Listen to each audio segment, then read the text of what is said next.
Just to let everyone know, today is a very powerful show. It is more than action-packed, so this is something that you're definitely going to want to relax in on. Get yourself together in your environment. Make sure that you're not able to be disturbed. There's going to be some disturbances probably around you in relation to maybe somebody trying to distract you from this. Just remember, you have the archives. And so let me let it breathe again as I check around and make sure that the streams are live, that everybody is tuning in, things are well. And as I said before, we're also on Instagram Live for the first time, just seeing what's up with the audience over there. We have 15,000 Instagram subscribers, so we're going to see what that 15,000 is about and how much the change occurs in the world right now today. So let me turn this thing on. What's up, family? It's great to see you. This is an amazing time, wholeness. I actually never thought today would come, to be honest. There are things that I'm aware of that, just like a teacher who is instructed to teach basic mathematics, that means you don't get into trigonometry, you don't get into calculus, because that is not what you were told to instruct. And for me on this path for the last decade, it's been extreme growth for my being in realizing not only the things that we face together, but also how we face them, how every single thing, like every single judgment that we have, every single reflection can be dissected and put into a great level of reason and awareness of who you truly are and where you're at that point. So, when we find ourselves judging and hating and all these different things, that's where we are at that point. So that's what we inherit. And thus, for thousands of years now, not even that time is real, but for thousands of years, we've been enduring this low vibratory primitive frequency by choice. And today, for the first time, because there has been a supreme mastery over all mysteries, we will be able to, for the first time, reveal something that has been hidden for sure, has been kept secret, and has been the linchpin to the downfall of the entire planet and possibly adjacent planets on into the cosmos. And that is the total awareness of who we are and what we're capable of doing. So for those who may be on this camera, which I'm looking at right now, if you notice me gazing off, this is because there's another camera, and that camera is capturing everything primarily that is going to YouTube and going to Facebook and going to all of our other channels. I also have a monitor here to where I'm able to see what's going on to determine if my stream has been cut or if I need to pause or whatever needs to be done. There will be no questions today. I will not be reading the thread at all, just to remain on track. And again, if you are on this stream towards the end of this presentation, broadcast, awakening, ascension point, pinnacle, peak, waypoint, during the transition process where I'm going to reveal also my brother Martin Kinney's work, you will not be able to see that video if you're on Instagram because it is not piped into our main system. So I'm advising you at least get it in queue, or at some point jump on to YouTube/Innerstanding, or my Facebook page for those that know me /Innerstand, I believe it is. Let's get this too confused. And you will see the rest of this presentation there. Now, today's presentation is not at all meant to be exhaustive about the topics presented. In fact, we have the entire next year coasting into our ascension and expansion point to give the fine morsels, but more people will be doing that than just me. What I'm revealing today is a key that unlocks all doors. All the mysteries that have been proclaimed and all the buffoonery that has been going on with the mysteries, if you are able to assess what I'm telling you today, it ends. It ends for you. And you will learn after this especially that being so concerned about what is going on in the other ripples and the wavelengths that are around you and ignoring what is going on with your own vehicle will be detrimental. And that awareness will allow you to be much more tuned in, much more sharpened up, and much more in tune about your experience. So I'm going to my main camera here. So the first thing I want to start this off with is how we always start this off, and that is first and foremost with an honoring to our ancestors, because again, personally, I didn't think that we were going to make it to this point. I didn't think I would ever be able to reveal to the world the knowledge of the Tetragrammaton, because it was too confusing, too powerful. There was too many works already about it, and many of those works misleading. There were entire organizations that said they represented it, but represented the external version, which has a tendency to even have the same symbol. Sometimes the only difference is a straight line and a curve. And I always felt that in my mission that those higher truths were reserved for either this point, which I was still questioning whether we would reach, or even points beyond, because you will learn about potent knowledge, especially if it's not bought in the right type of alchemical preparation. It could be disastrous for you. Not everybody else. Forget everybody else. You. If you bring knowledge or bring wisdom and something about it is false or something about it is misleading, all of that reflux current, which is the blowback of the electromagnetic fields and the actions that have taken place, because only the actions are the most important, especially on these planes, that blowback you will keep getting until you clarify your knowledge and wisdom. And that always pushes an elder. It always pushes a seer to perfect their knowledge and their level of awareness, especially before they start telling others about it. In addition, we've come into a time where the level of power that I'm going to be talking about today matches exactly the mission at hand. And generally, when the mission at hand is not equating to the power that you're bringing, then there's going to be some imbalances. And so the reason why I'm disclosing this truth today is for everyone to tap into the awareness of the time that we were in and how it's so important to us. And while some may be in the low vibratory frequencies, which is the past, we are transferring a message from the future to the past to let you know time draws nigh. The party is already happening. The great expanse is opened up.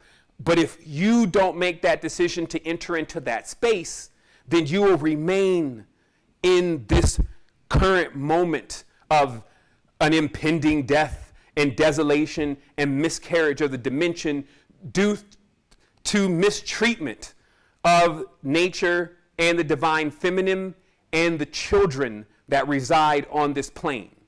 So let's go.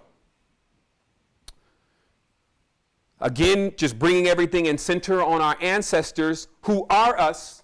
When we get on that frequency, thank you for bringing a unified message to the human family, so that way we can return to being like you, which is us. Just like trees, we first drop off the tree, you got the fruit, even on you. Think about it. How important is the fruit? The fruit is actually for really something else. It's the seed that people discard that becomes another tree. Think about that at all times when I'm bringing this to you today. Also, understand that there is absolutely nothing to fear.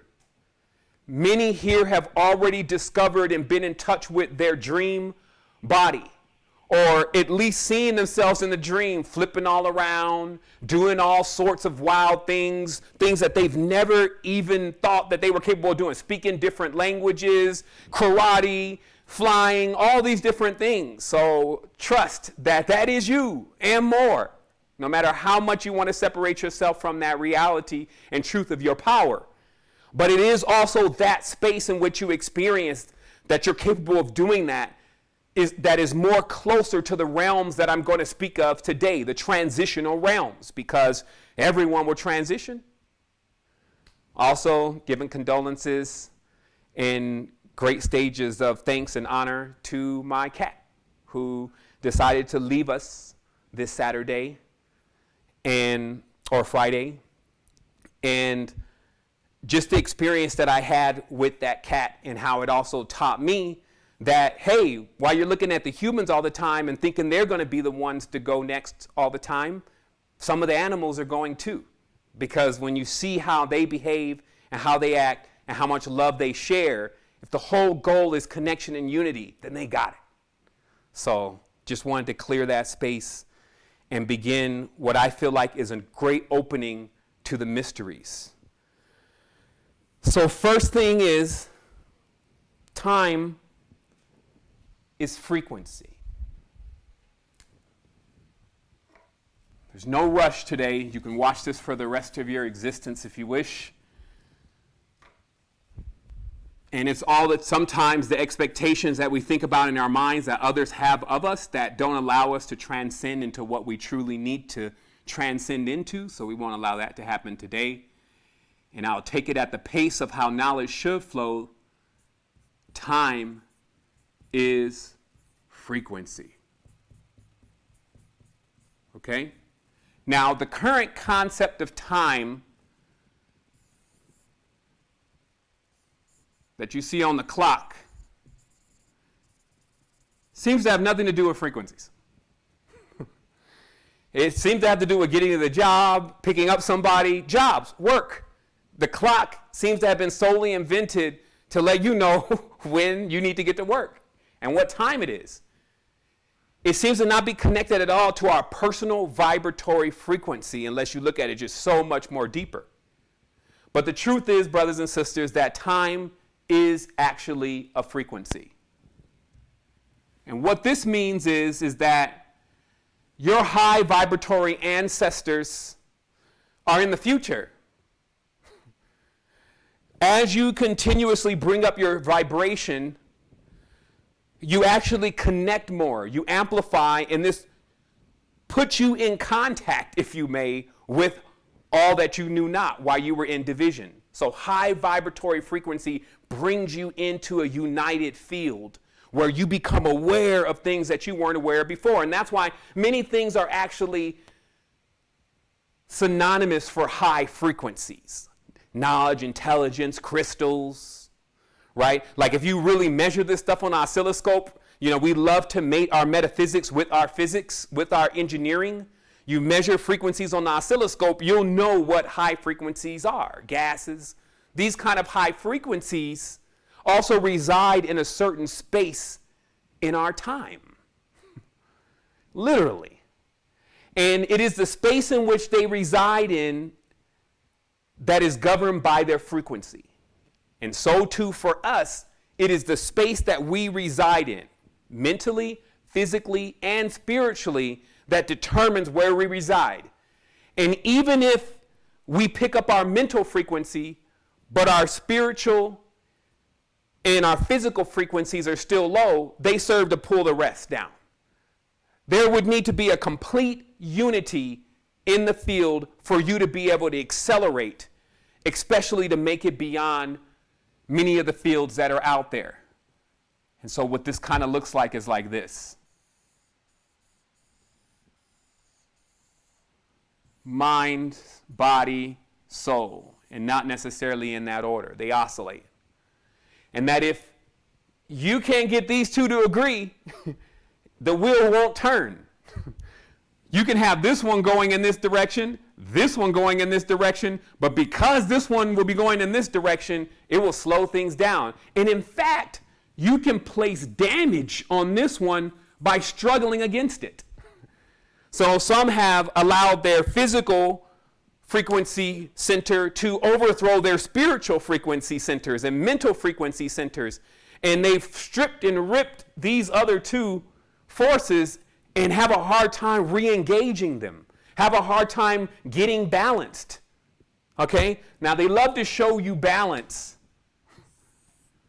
like this. They always show you that two sides, right? And when we visualize balance in our minds, we sometimes think of those two sides, and we often don't think about what is balancing it in between, right? Like just like those scales, right? Right? Like those scales, there is this. It's not just this and this. Okay? So having that third point of balance is central, literally, to your ability to jettison wherever you want, to actually use your vehicle, okay? Your chariot, as it's called. However, you could see what's going on here on the planet. Let's take, for instance, with the youth. The rap music.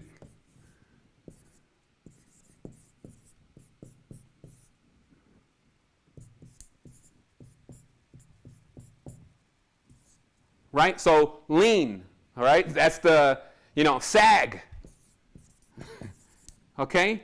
Like Ninher sag. Right? So the lean obviously is promethazine. It's an opiate. Okay? So think of it as in Inception, you saw Leonardo DiCaprio going into China and linking up with some people who could put you into deeper stages of sleep. Okay? They had mastered potions and poisons, right? This is the reason why there's a connection with opium in China. Even when the United States got in, or the people got in from China to the United States, built the railroads, and they wanted them to leave, they hooked them on opium again because that plant is evasive in their colony, in their species, in their genome, okay? So the opium will take you into other worlds, lower worlds, because it could slow down the frequencies and the wavelengths and actually take you into another space. Now, those spaces will be more hostile. Those spaces will have less light. They will have less balance, okay? But they are spaces nonetheless that exist. And many are in that space now. They're leaning into that space, and they live there, okay? And their dreams are in there. And in the event that one of your children or me or anybody else goes into that frequency, we now become a part of that world, okay? The music, this is why I mentioned lo-fi. Like, we deal with frequencies all the time. It's about the oscillation. It's about just this, right? And if this is going like this, you're getting to high frequency, right? If it's going like this, you're in low frequencies. And we're not saying good or bad here. We're talking about celestial mechanics. You can do what you want. Do what y'all wilt. But I will ask you, is that all you're doing? So these long oscillations or low vibratory frequencies are realms that are already inhabited. In fact, they're so dense, they're more solid than even our world. So this means that there's always an opportunity to go lower. There's always a scenario where you have that it's even easier to go lower. That to vibrate high, you really have to put some stuff in balance. You really have to make some intentions because you're swimming through sludge or thick goo, thick water when you enter into those worlds of the nether region. They are underwater. So there's another aspect of this. The food. Also, the racism. Right? These are the biggest plays. Because, see, the good and the bad, the night and the dark, the light and the darkness, okay? That's just electromagnetics. Those are just two poles that are used to create energy. So when energy still fuels the entire reality, like I say, all is energy, where energy is coming from may vary. Some people may choose to get their energy from different places. A lot of people like to get their energy from meat. So you can see how there's probably some other beings that like to get their energy from conflict, fighting. Because it's the same frequency, it's just on another wavelength, and you're just the character acting out the script when you're in those lower wavelengths, because they're the past. They're not what's happening right now, they're what already happened. Okay? Division already happened. You're living in it. So the food plays an important role because of the alkaline. And many people know this. They talk about it all the time. Alkaline, alkaline, alkaline. And they're always trying to get the alkalines high, which is great, especially to offset some of the lower alkalines. But it's just a simple principle that you have your acids and your alkalines, okay? And actually, this should be, well, I'm a big fan of everything is upside down and up is down and down is up, but I'll save y'all that whole flip by just giving it to you like you see it. just alkaline and acid, and this one goes up literally, and this one goes down literally, and we call that our pH what? Balance. Okay? All is known, all is revealed, but to the ignorant, they do not see it. So that pH balance, not high pH, super high pH is disconnection also. And you got these people that are eating all these carrots and eating all this stuff, and then you're like, namaste, I just don't want to be around that. You're going down too. Nah, but serious. It's like balance, not wired up and geeked up and on a whole nother thing and unable to reconnect, and not all the way down there and totally disconnected, but balance, right? So when the pH balance, the acid, which is pretty much everything, your soy sauce, your sauces, all your sauces, because they love to throw the vinegar in there. Vinegar we use in the laboratory. It's like vinegar is one of the strongest acidic agents. Grease, right? All of these things, think about it. And you know, grease, oil, these are all fuels. Okay? Everything you're consuming is a fuel. Sometimes we have to step back for a moment to connect these things. These fuels that you're eating are in different qualities, though. You can't throw chicken grease in a Lamborghini. You know, there's some biodiesel cars you can throw it into, but I'm sure that check computer light will come on in the Lamborghini if you try to throw that in a check dealership. This ain't it. This won't power it. So all of these greases and things that you're eating, like when you soak that grease out of a potato chip, you ever take a potato chip and go and just spit out all the grease in the potato chip? You know how many times, do you know how many things have been fried in that same grease as far as how many potatoes? Do you know potatoes, when you spray pesticide on the ground, are one of the main vegetables that soak in pesticides? So when you take that pesticide and you fry it, the transition that actually happens, what they call the trans fat, the transition that actually happens is pretty intense. And then the more potatoes you fry in that same grease, because remember, the only criteria is that it's golden brown. And it will remain golden brown as long as it's never up to a certain heat. So they fry more and more and more potatoes, and then here you come. Can't eat just one, and then down you go. Down you go, further and further and further and further as you're taking the encouragement, because remember, as you get lower, everybody on that path, when you ask for advice, they're going to only have more low vibratory advice. Man, you need to try this hot sauce with that. There's some vinegar now. Okay, yo, try this Pepsi shot. This is, you see, so down you go. So see, people need to wake up and be aware, and they will. And they will. But today, this conversation is actually not about people. People is a classification. This is about advanced beings and what they need to do now, because if I'm coming in here to explain to you the tetragrammist, that means things have definitely got to the point where we are ready to come up out of this egg, that this thing is about to crack, because every single thing around this design explains the transition. So let's keep going. So now know also this racism, okay, so we got these greases and oils. So just start thinking about that when you're eating things. Just say, well, what kind of fuel is in it? Where's the power? Because we can really run a biodiesel car off of what comes out of a KFC, people. This is not a metaphor, I'm telling you. And for those that don't know, biodiesel cars run off of chicken grease for real. And all of greases are fuels.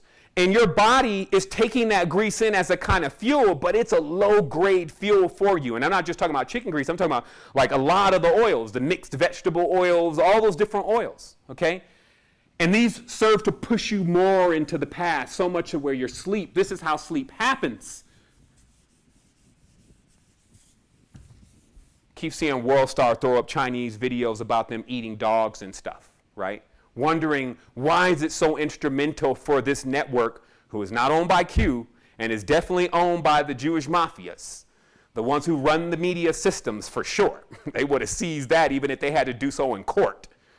Want to push this message about racism. So again, so we can preface the call for today. I think that's how you spell that. Let me try to spell a little nicer, not like the doctor. Okay, racial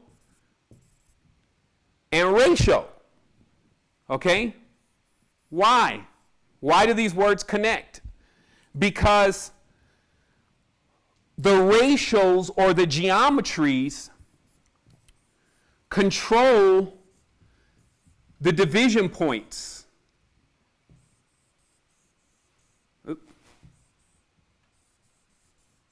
Okay? These division points and segments are controlled by the ratios. So what is it really? It's just division, right? Literally division, like math. However, that plays out in the drama of the human beings like, well, I'm number 4, and so 5 definitely, I came before 5. 5 doesn't even know what he's talking about. And then 2 walks in, it's like, what's going on? 2 is always dualistic. Y'all need to get away from me. And then 1 comes in, stop. You see, so that is the ratio game. That is really the conversation going on in the geometrics until the awareness comes of the height of the expanse of what is really going on. In ignorance, we are divided. And it's so ignorant because we're not really divided, but we've furthered this process. Okay? And when I say we've, I'm talking about our ancestors, the DNA. I'm talking about the whole process that has put us here now, which you will find out about here in a moment. So when we're encouraged to keep the racism going in the division, where are we going? Where would you be going? Would you be going, let's say, for instance, this direction, and this is very difficult because now you're on a 2-dimensional plane now, and you're trying to draw out something that is actually hyperdimensional. Watch out. You need to leave a heavy disclaimer. Let's say this is the future, and let's say this is the past. And I'm going to tell you right now why there's 2 different versions of the future and the past based on idealisms. Okay? So this second version, we probably won't even draw it different. Let's just draw it this way. All right? So here's why there's 2 different versions of the future and the past. Okay? So for some people, they think, well, in the future, things are going to get like more technological. And like pretty soon it'll be like Blade Runner. Yeah, I guess it's going to be like Blade Runner. And then, you know, we're going to be flying in the sky. There's going to be no sun in the sky. Somehow the sun is gone. In most of those movies, it's always dark. The sun's gone. Like even the movie The Matrix, the sun's gone. And all this technology is now taken over, right? And they're calling that the future because that's the future that they want you to believe. And we won't start the they, but the projection wants you to buy into, send energy into, buy into literally. Buy that future real estate. Start projecting that kind of future. Okay? So it wants you to buy into the future that is going to be, let's say, this technological future, but that is everybody wearing implants all in their face and, you know, all sorts of stuff going on. You know, it's like a hyper strip club where women have 3 breasts and 2-3 different booties. You know, like this is their pictures of the future, right, in Hollywood, okay? So that future is not your future. So that's why there's 2 different futures. Because in the balanced consciousness, their future actually equals unity. See, because in all those movies, now everybody's really trying to distinguish, and this is why they always send that same message. They're really trying to distinguish their uniqueness. Weird teeth, you know, cut open tongues, and all these different things to try to say that I got my own unique character here, holding on to their little unique characters, right? Their little scripts in a gigantic film. So what happens here is that for the advanced, the future is actually unity. And the past is actually division. Because those who are really going to the future will be connecting with their ancestors. They will be connecting with what they forgot about. They will be connecting with what they lost. Everything they lost that was the truth, they will find. As you go more into unity, nothing will be able to escape your grasp as you expand into a macro. Okay? Unless you're contracting,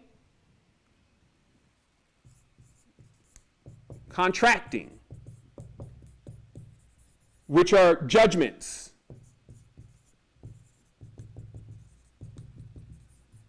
Agreements. That's why all these contracts They take place in a very occult way, and we've talked about that before. So there's a lot of contracting, the judgments and the agreements, and that splits and divides. This is what's mine, this is what's yours, she's mine. You know, all of that contracting that goes on is division, right? So you could tell that's not going to make it. With everybody saying this is mine and nobody wanting to help the people who don't have any, even though there's abundance of it and they're throwing it away, you know, that's not the future. So if you have somehow made your mind think that the future exists without white people or without black people or without Chinese people, man, you got a serious lesson to learn, Doc. Because in the future, there's no more skin suits. There's no more racials which create colors. Okay? Racials create colors. When you bend the spheres and then you project the lights, what colors you're seeing is based on the geometrics. Okay? So you're into a light show if you think that there's such a big difference on the next level between all these beings, because on the next level, the beings are all of those beings in one. And your limitation is your character that you're existing here as now. And the more you buy into that script, the more you invest in that character that is old paradigm and not about the unity, the more you enjoy others that are continuously doing that, even though exactness has come to all of us. Meaning that it is clear and present in the supreme knowledge how we all coexist, right? But let's talk about that knowledge. Let's reveal the great key. The double cone. Now,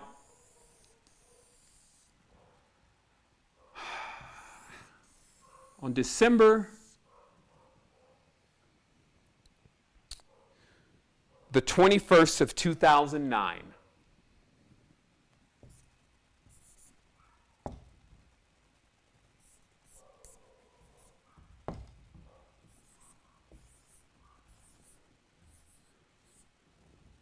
I destroyed my old self, obliterated, completely destroyed its frequency.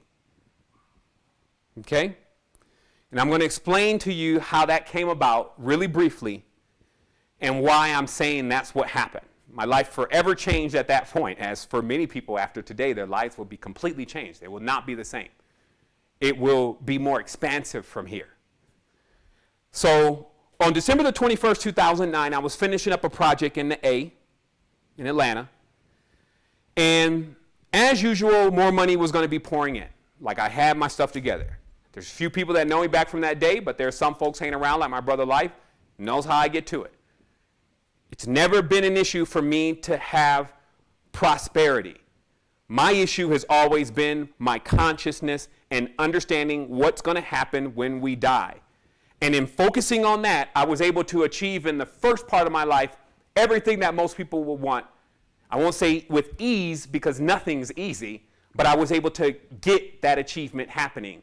To realize, and happening enough to realizing that I was also still in a void and I wasn't going to get my question answered with just accumulating more resources, right? And so in this thought, I was in an experiment myself. I was actually conducting and creating something that I won't give too many details about, but it involved ultraviolet light. And in that process of me continuously checking whether this experiment was going properly, I seemed to have overexposed myself to UV light without knowing. So in completion of the project, which actually ran over about 3 weeks, I was working in an attached office that was attached to my condo, and I sat on the corner of the bed, and I looked up at the corner of the wall.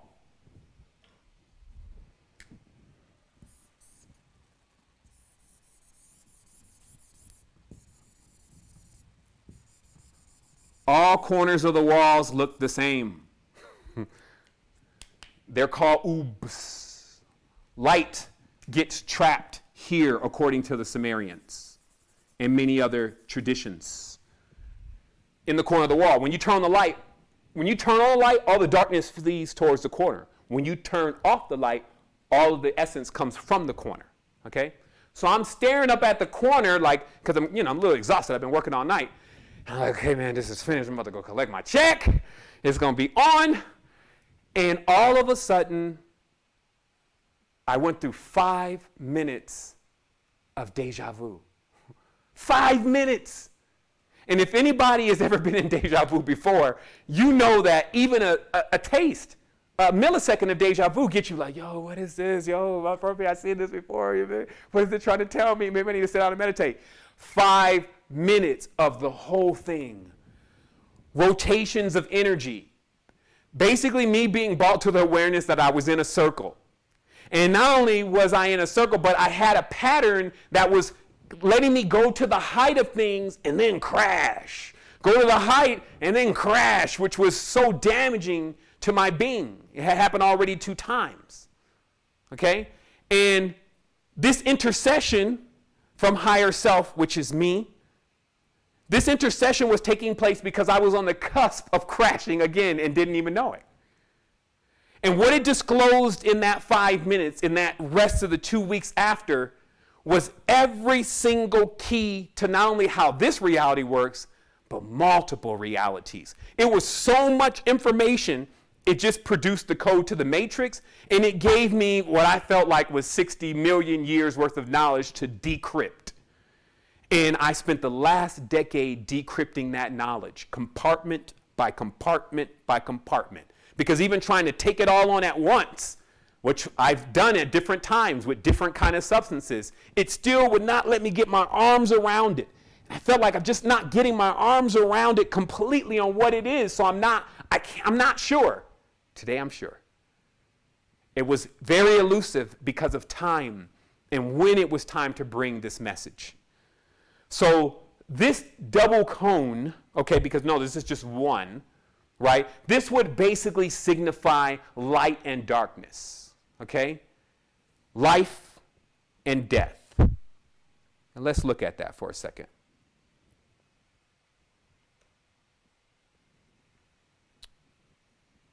So as you see here,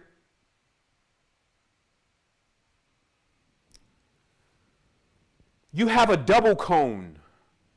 Now, when I researched the ineffable name, the Tetragrammaton, which I've probably done more research than most people in the world, probably except for the Kabbalists that are completely aware of it, just scrounging for little bits and pieces of what the ineffable word really consisted of. This is before the event. I kept coming into many things. It's great and terrible. It's the end. It should never be uttered. It's ineffable. It can't be pronounced. It's God himself. So there's so much around it. Even the movie Pi centers around the Tetragrammaton in phi, in the mathematic equations. And how even people playing around with it have really gone crazy. They call it Jerusalem syndrome. And that has made so many people fear it. Because rightfully, if you somehow start tampering with it, because it doesn't come back void, you reap what you sow with it. And that is our lives. You know, I'm coming to actually explain to you that you are actually the Tetragrammaton. You're a double cone. So it doesn't matter if a person knew the word itself, the Yod Hey Vav Hey. If you knew that, it doesn't make a difference. If you're not Tetragrammaton within, meaning if you're not completely harmonized and balanced, it'll just wreck your world at worst. At best, nothing happens. And so there's a lot of people who got at worst. A lot of people tampering with it, trying to harness its powers internally. They just settled for its external replicas, which is also known as the Merkabas, right? The external versions of the Tetragrammaton. But as it truly is, it is the double cone that brings in and takes out life. The word was associated with a battle cry from Orion. Double pyramids, Murugan, then later on Solomon or Amsalon, and then later on David, and then corrupted on from there. After Davud, which again is the Rastafari, when the original Rastafari were carrying the symbol as the Nagus, who were coming out of ancient Lanka. Okay? So this symbol is the symbol, though, of what? You know, because we love the mythology. Like the mythology is wild. It's like a wild around this symbol. But somebody is actually governing this symbol more than anybody on earth. But they use a straight line. That's why I draw the curve. So you've seen this before. You get the difference? Only the brotherhood and the sisterhoods know the difference between a curve and a straight line these days, but it's a hell of a difference. Because when this thing starts unlocking, these are circles. When this thing starts unlocking, it's a bit different. They're straight lines. And to work on these kind of physical planes with those kind of angles, it's like you're using something too sharp. You're in a curved realm. It's like you're using the wrong tools. And that's why the world is the way that it is, and it's imbalanced, because many have only been able to grasp this through the logic, which is their universities, through the logic of the geometry, like Pythagoras taught them, like just through the logic alone of the tones and the frequencies to create their cell phones, to create their electronic devices, but not to bring us into the harmonics of the magical flute, to understand exactly how we tone properly to awaken the temple within ourselves.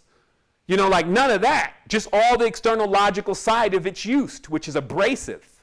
And thus, it's reaped thorns and thistles for us. This knowledge has fallen into the hands of the darkness. But now, its truth comes to light. So, as we see here on this image, oh wow, I was drawing on the board and maybe that was a little too small, but I'll keep going. This is a direct explanation of what we're talking about. Now, you'll go find this anywhere. This is another thing. If there's anybody back there, how do you know? That means you're not learned. You're not learned. Not us. We're in the know. This is everywhere. And I'm going to break all this down. The next year, complete destruction to the falsehood. Done. Goose. Pack up. Dip. Get in the ship. Go do your thing somewhere else. It's not going to be possible here anymore. Because as this awareness increases, and it's already gone out, it's like it's the first horse to ride through the land. It is the strongest one, the great mane. Okay? It's going to give them a nightmare. Look at the lessons and look at the words, because they teach everything. This is heavily encrypted and dense. It couldn't be any other way. When you've assessed the power, you've become it. And now it has been revealed. This is the atom.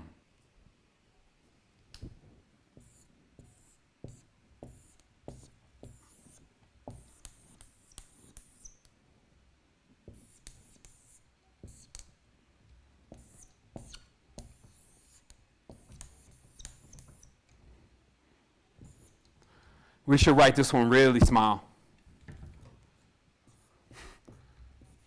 because this is a corruption.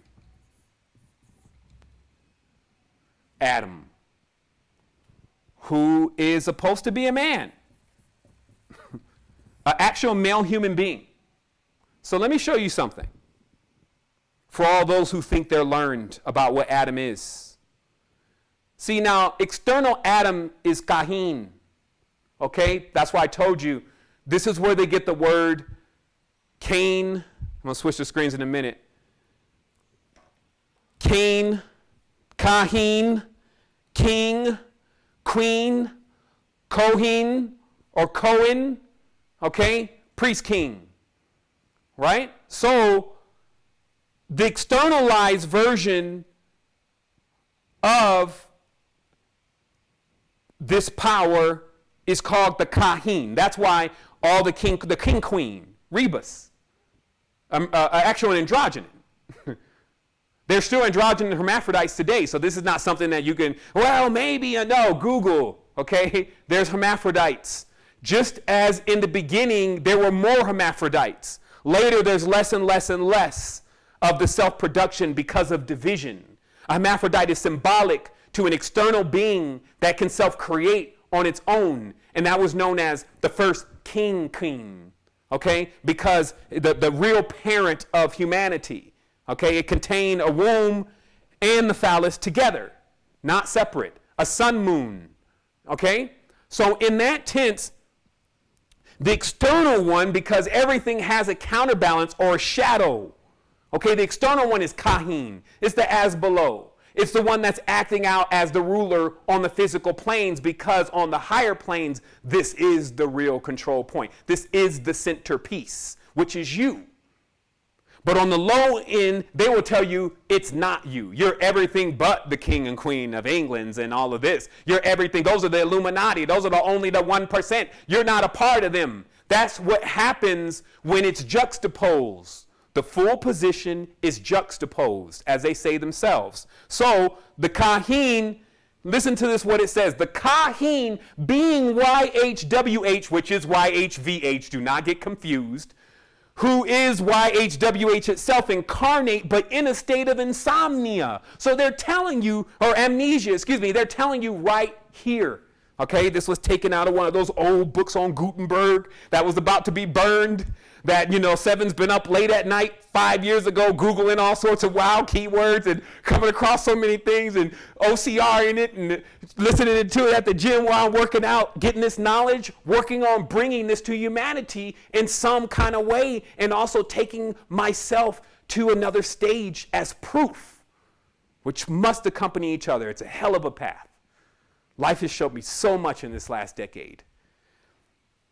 But think about it. Are we in a state of amnesia? If I'm sitting here teaching you about yourself, there can be nothing greater than amnesia that can be used as a word. Think about it. How can someone teach you about yourself, but yet we are in a situation where we have to because we forgot about ourselves? Start thinking about everybody else, though. We worry so much about everybody else.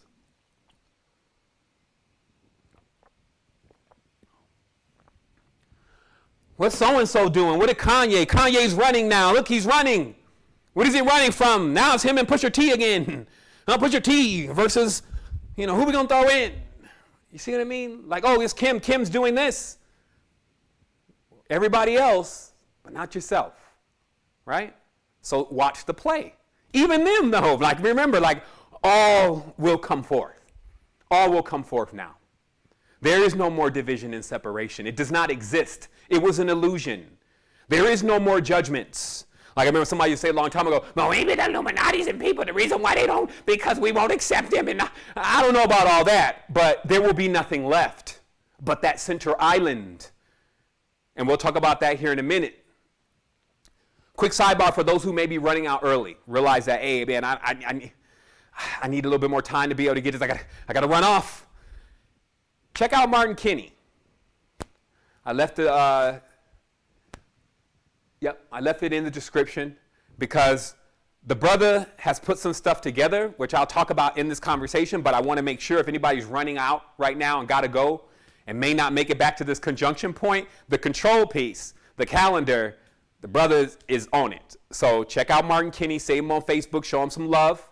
We're going to be running his video at the end of this. I kind of snipped up a couple parts just so it can collaborate with what I'm talking about here today so you get it very clear. And then he has a direct documentary that you can also watch. So just in case you're running out and you don't get a chance to, unfold the tetragrammist for yourself, then at least don't miss the cosmic clock and calendar, because even though no man knows the day nor hour, not all of us are men now, are we? At the end of the day, when you start figuring out what you really are, you realize you're beyond title. So true. All men and people who classify themselves in any kind of conjunctions and small packages of themselves will never actually realize the complete truth. Thus, they will never master time because they will remain in division. That's what that means. So let's keep going. So in the state of amnesia, it worships an image of itself. Right? What does that really mean? What does that really mean to worship an image of yourself? Well, I think we see it all the time now, don't we? We have stars on TV. Basically, people give the stars on the TV more attention than they give their own mother and fathers, sisters and brothers, aunts and uncles, friends, loved ones, and everybody else. So that's one example right there, right? It's just onto the image of the whole thing, not yourself. Also, in most traditions, they got a male, generally. Some of them have a female, very few, but there are some that are running around as the chief patriarch of the tradition in a human body. And in that, people have, oh my goodness, oh my goodness, oh my goodness, oh my goodness. What are you doing? You're worshiping an image of yourself, the ultimate selfie stick. Okay? So it says, though, when you do that, it says you worship an image of yourself, which you project, and thereby creating a distance between yourself and yourself. What a conundrum. This is like a part fullerene, like a dream within a dream, a onion within an onion, right? A layer after a layer after a layer, because you're continuously creating this distance from yourself. The more you create more division. So the more you cut somebody off, the further you are away from the truth. You see how the machination works? So, this machination, if you may, is actually an ophonym. For those that just want to know what the name of it is, as far as like the real reference to what we're actually in, because there's still a lot of speculation going on, which will be cleared up. But again, I'm so glad that I have the opportunity to bring the knowledge, and I'm not like, okay, how are they going to take this? Because how much more of this, do they really have to connect? Because they're going to need those connections. This give you all the connections now. The ophonym. Okay, so one time, I'm on the diamonds, and that's my code. Everybody knows that code word. And this time, it's probably time number 45 or whatever, 46. And now I'm into this part of the experiment, because that's what I did. I experimented with these substances. I wasn't just trying to get high. Those are not even like the highs that are like the addictive ones. They're more like, okay, I hope I come back. And so you're challenging the real realm of how wild things can really get. Unexpected, the realm of the unexpected. Okay? And this time, I'm on realm of expected, time number 44, with the notepad and the binoculars, hanging out at the beach, right on the time where the sun and the moon are at equal stance, which happens quite a lot. And I go in. I hold. And I hold. And you know what happens. The HUD cuts on. Okay? Because once the because the diamonds are just catalysts. That's why crystals, they're catalysts. They bridge the gap. So they allow you to turn on for a moment. And you generally turn back off after that, hopefully. Right? And those people are like, ah! So I'm on, right? And so once I'm on, I'm like, ah! And then in my mind's like, I got this supreme mind. It's like, do what you came to do. And I'm like, oh yeah! So I grab the binoculars, and I look up at the sky and look at the moon. And what I saw was chains, what appeared to be chains running through the moon, moving it like a great machine in itself. See, the thing about diamond is what you're seeing is really exists. It's not like the other substances, like the LSDs and all that. There's a gap between what you're seeing. Like Kalindi says, this thing only has a subset of the only last since it was synthesized. When you're dealing with psilocybins, it's like 1 billion years. When you're dealing with acacias been sitting in the desert forever. So when you get onto that framework of pure distilled light and the synthesis as well, at the moon, you see this. Uriel's machine, or AKA the ophonym, which is a chariot. So now you're starting to get an idea of when the terms like earth is God's footstool or things like that, like God is riding on top of the earth. That's a real thing. And what causes all of this is the positive and the negative, the electromagnetics, the racisms, the acids, the alkaline. And you're just a part of the machination. You're just a character acting out in an entirely different space. The real beings that control your movements are making their moves, and then you're following, versus creating your own paths, creating your own space, creating your own geometric spheres, if you may. Okay? So let's keep going. Look it up for yourself, ophonyms. And this is why when I saw that, because I had read so much of the works and had been exposed to so much information, I realized that many of the Kabbalists had created ophonims. And that's what a part of the great work really was to actually create your own electromagnetic sphere that I guess you either inhabit or you put inside of you and allow it to power you. Okay, so this was a known art of having a chariot, because you jump in this thing and it's like, and you dip out electromagnetically. You're in one. Okay, for those that are still looking outside, like, where's the for them? I want to build one. You're in one. It activates on its own. For those who have tuned it up properly, you fly with it. So there's no needing to worry about, a lot of other things that people are going to be concerned about. But again, let's finish here.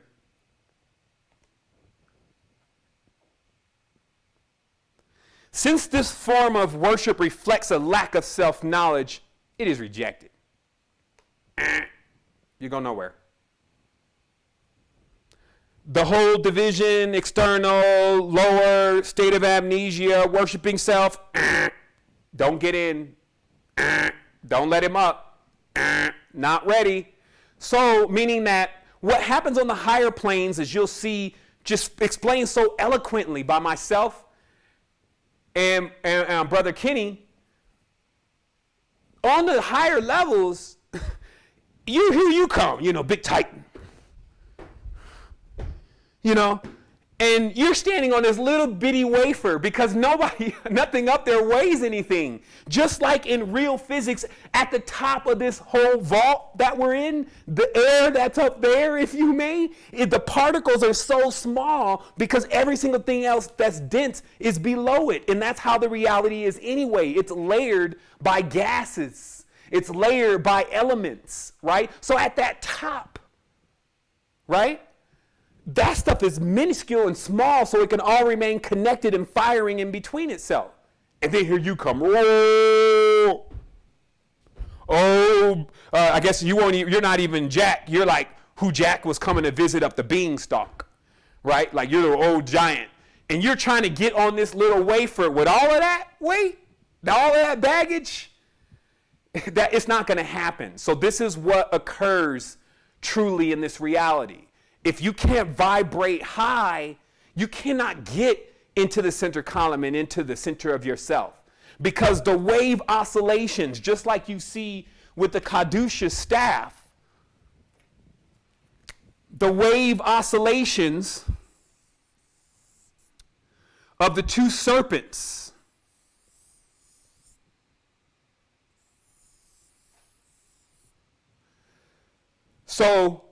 as these wave oscillations are happening, the oscillations are too wide for you to reach the center staff. It's like you're too dense. You can't get on the wafer, so thus you don't. You can't even get into the consciousness of the intellect, and that's why so many people, they can't even get into unity. You be telling them, yo, man, it's time to let it go, man. It's been 5,000 years, 1,000 years. I don't even know how long. The division's not working. Man, we're going to get this. We're going to take over. They're going to be our slaves. We're going to get everything back. And it's like, what are you talking about, man? That is not going to happen. That is all an old paradigm of a dream that you were sold and robbed. Robbed for buying it. Okay, so let's keep going. Now, many others know that through this process, that obviously I seem to come up with some secret about the language. What was directly translated from this high vibratory frequency to me was this code. And it just gave it to me like this first. Yeah, James, you like to play games. You're trying to get light, but you need to get light. You got too much weight, so you're going to wait. And that's how it started. And I said, well, wait a minute.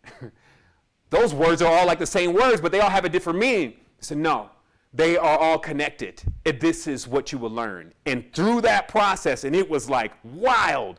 My whole brain, the mental, logical side was reorganized because I had the key to the English language. And everybody knows that that's how this started a decade ago. I brought the Code of the Matrix, which gives a person a 101 about how to decipher English. I gave the book away for free. I was like, so long, suckers, I'm out. Like, all I got to do is one more thing for the Most High, who is myself, and get this away. The greatest thing, the thing that is most valuable to me, which is the ultimate gesture of love, which is this work, because it changed me. And I gave it. And I sat on the bed. I even kind of had like my last mango. And then I was like, okay, like, what's up? Because I already had seen the potential. I mean, if they would just zoom, and you were somewhere else, it's that and beyond was possible after what I had seen for the 3 months after this experience. So I'm like, okay, so what's up? And it's like, did you do your best? And this is self talking to self, but not aware of self. Just like he reflects on himself, but it's rejected. So you just stay there reflecting on self. Self's answering you like you're a separate person. Did you do your best? But somehow it seems to know everything about you. So we call it God. Right? Did you do your best? And I'm like, man, you got me. You got me. Because I see my best. Oh man, I've done some hell of a things when I knew there was no other option but to deliver. And I can't say I just did that with the book. True enough, I just pulled this off in a month.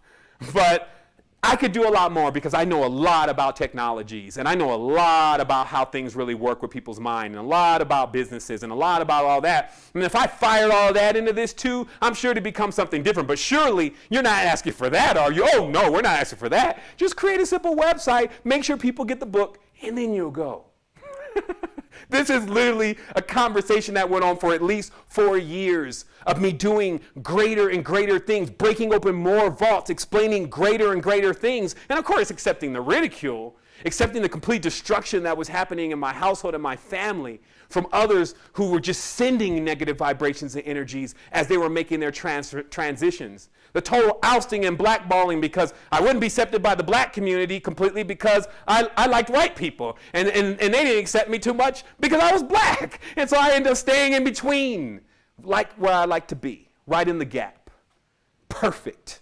And thus, for 10 years, we broadcasted a message that changed people's lives, virtually undisturbed from the outer forces and influence of somebody trying to make you blow up before it's time. Think about that. You know, everybody's looking for the fame, but what happens when you get it and you're not even ready with your own message?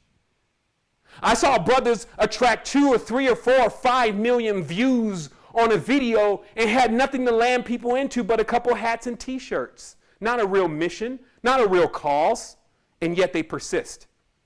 So why it came with the knowledge about the language is because of the mystery of the number 26, which is what you see here. 26. You have 26 characters in your English language. As I've told you, 26 plus 26. Let me make sure I get it right so y'all don't blast my feed crazy. It's 52 weeks in a year. 26 gives us the number of so many different things. So let's just read about it. This is an excerpt from Letters and Numbers written by Gematria Code, which is Gematria Effect. It's a YouTube channel. Brother goes in. I can't say that I could just endure all those numbers that long. Man, that's a hell of a brother that he's just numbers all day, and he's exposed to a certain vibration, so we send love to him. But in the beginning of his book, it was like his magnum opus anyway, right there, because he just consolidated it for his readers. And for many of us that are already aware of this, you know, it was a great reflection once again in awareness. And I'll read it to you, and it says, "The wisdom and insight is coming, truth seeker," and this is his own words. "In the chapters ahead, we will examine the overlaps between Hebrew, Greek, and English. And next chapter, you will learn how to calculate each of the bolded words that follow, which is English. All add up to 26. As we covered, God, the word G-O-D, sums up to 26 in Gematria. Okay, so this is very important, right? Don't miss this. Like, don't think this is like just random knowledge. You need to understand that the Gematria, which is a part of the Kabbalah, which is the basically Hebrew, has a numerical equivalent. Every word in Hebrew is a number versus a separate set of numbers like in the English language. So because of that, and because we can match Hebrew up with English, or Yiddish up with English, we're actually able to see where the numerical equivalents are in the English language. And so the English word God is number 26 also. So you need to understand this connection because it means everything. Now remember, we know that the number 26 also is the tetragrammaton. We just showed you that. Okay? So now what we're talking about is the Cabal. And for those who don't know what Cabal really means,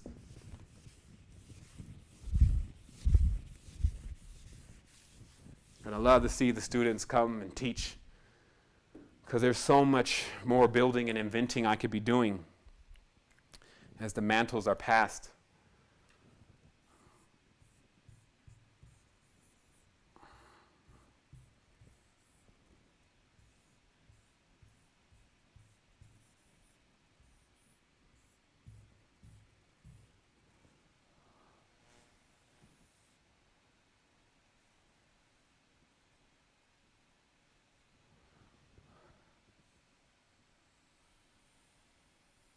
Old Ouroboros.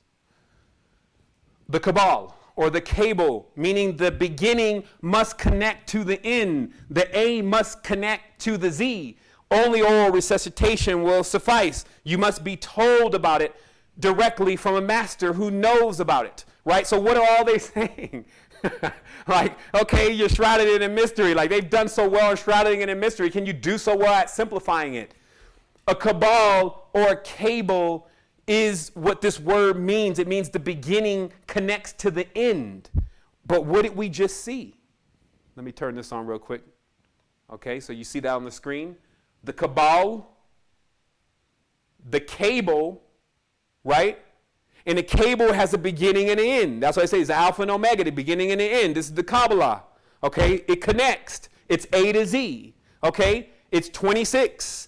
It's geometry. It seems to connect with language, right? You're building a picture here. If you're not, I'll keep going.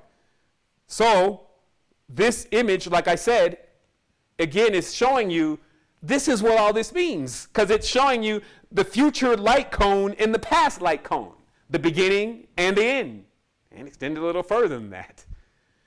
You know, you also are connected to this directly. It shows you that you are the language. This is why when they draw the Tetragrammaton, and even Allah for that matter, they always show you it as a human body. But some people think that may be just like, you know, maybe they were doodling a little bit and wanted to make a body out of it. No, it is the human body. Okay? And then the thing is that now when you understand how complex humans are and how wild this has really got, now you can see where all of the lore comes from. Oh, it's terrible. Oh my goodness, because you're only describing human beings then, but it makes more sense when you do that, and it doesn't create an external force that becomes our terrorizer and our judge, what keeps us divided. You see, when it becomes external, it becomes our judge to us, and that's what people feel like God is. It's like, God's judging me, so now you're judging yourself. See what they said in that beginning script? It's reflecting on himself and reflecting on himself. So he's being rejected. So judgment day has already happened and you're after judgment day, stuck behind time walls, in prisms, playing color codes and color games, running scripts, right? Small codes, never realizing about the CPU. Your memories and how they play into all of this, your energy, right? So all that is where the darkness is, but you're being educated inside of the egg so that you can rule from your own egg, as we concluded semester 2 of InterVarsity, okay? Remember, it's like this only confirms more and more because they swoop right in on me. Like at the last episode, I had a whole nother message. I was just like, whew, I'm so glad because I had to do all of that, make pictures, and you know, there's a lot of aesthetics here if you didn't notice. So I've been doing all that. I'm like, okay, we're done. Whew, we're going to celebrate. This is the last one. And then they're like, actually, this is going to take another direction. Because it's now time to reveal the full atomic structure and what it looks like. Google these pictures. What does an atom look like under an electron microscope, which is one of the only tools to see it? It looks like a Star of David. Yeah, but we know that's not the Star of David, that's David. And then it goes on and on and on. That's a double cone. So now you start realizing, oh, that's Adam, that's the beginning, that's the end. So now you can start realizing what happens when you split atoms. Okay? So I'm giving you all the knowledge, piece by piece. But remember right here, it also says that YHVH is coded 18 times in the Star of David, which is not the Star of David. Okay? It's not the Star of David. It is, excuse me, hold on real quick. There we go. As it says over here in the top corner, 6 lines and 6 V-shaped figures, YHVH, encoded 18 times in the Star of David. So this means that this is the actual pattern within the human body and how many times that pattern, atomic pattern, replicates before it starts, going into its lower versions infinitely and going into its higher versions infinitely. So this knowledge will bring an awareness of even how to create generators that never fail. You see what I mean? Like, any alchemist was only trying to build something perfect because, like God, they will become perfect. And what they mean by that is that because of the number 26, being God, that you will become perfect if you learn the proper weights and measures. But the learning ground was here in the gap, in the extremes, where there's extreme negative and extreme positive, so you have all components to play with. Have you ever seen when you get in to work on something and you don't have the right tools? Here, they give you all the tools, all the personalities, all the codes, chairs, geometry, square, shape, all the primitives. So you were all given it all, so you're really given a gift. So if you squander that gift, you can imagine what's going to happen when the CPU comes and processes all of the memories, because that's what we're about to deal with next year. So let's keep going. If it's heavy, I'll make it lighter. So obviously, what I had done in the room that day, and we'll get back to this in a moment, was an evocation to self. I called myself to come and intervene for self because self was just being stupid. And translinear and multidimensional and quantum self moved in with the kind of equipment that was necessary to wake up this kind of hard head, rock head. You mean like I knew everything already.